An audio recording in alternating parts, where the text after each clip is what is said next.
Well, this month is American Heart Month, a special month dedicated to raising awareness about cardiovascular disease, which is the #1 killer of women. And on Valentine's Day, it's only appropriate that we talk about matters of the heart.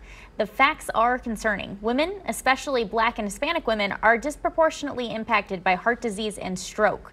Research shows that heart attacks are on the rise in younger women, and cardiovascular disease is the #1 killer of new moms. So with us today, we have Dr. Rachel Hailey, board-certified family medicine with HCA Midwest Health, here to discuss with us the facts and how you can take care of your heart health for life. Dr. Hailey, thanks so much for being with us today on this Valentine's Day too.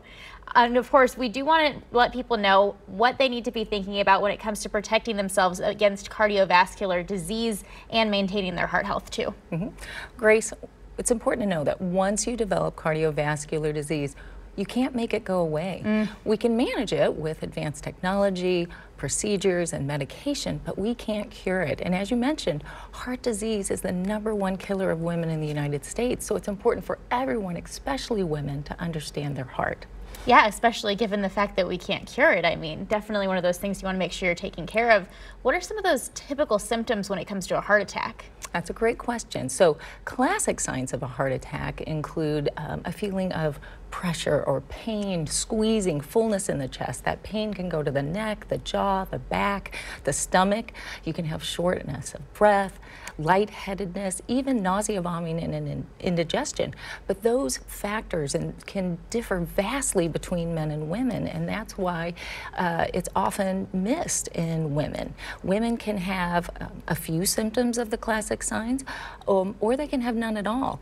One of the frequently overlooked symptoms is fatigue, and let's face it, yeah, exactly. Women every day think that's just a normal part of their busy lives, and for that reason, we are missing heart attacks. Yeah, it's so interesting that the symptoms differ between men and women. And of course, we do hear a lot about how COVID has impacted heart health over the past several months with this virus. What's the update on that situation? Well, it's true. People who have been infected with COVID can experience decreases in heart rate, shortness of breath that can last months after being infected. It can cause inflammation of the heart, which can weaken the muscle and lead to heart failure and arrhythmias, where your heart doesn't beat correctly. So these are very concerning and obviously being studied and researched right now. Yeah, obviously a very hot topic right now. So let's talk about prevention then. What can women sitting at home right now do on their journey today to make their heart a little healthier?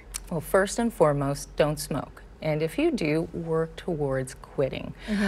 Also, eat a healthy diet. I've seen so many patients' diets slip into unhealthy territory over the past 2 years of the pandemic. Not too surprising. Yeah. So a diet, full of fruits and vegetables and, lean protein, like the Mediterranean diet, that's recommended. And it's also important to maintain a healthy body weight and be physically active. The American College of Cardiology recommends at least 30 minutes a day of heart rate raising activity, and that's at least 5 days a week. So look for ways to turn off the TV, get off the couch, go for a walk, a bike ride, lift some weights, or do yoga. Which, as long as you are able to schedule that into your day, it's certainly one of those things that's pretty easy to achieve. Yes. So is there anything else you want to add on this topic before we let you go? Well, I think it's important to, know your family history. That's key. Talk to your doctor if there is a history of heart concerns, whether it's stroke or, heart attack.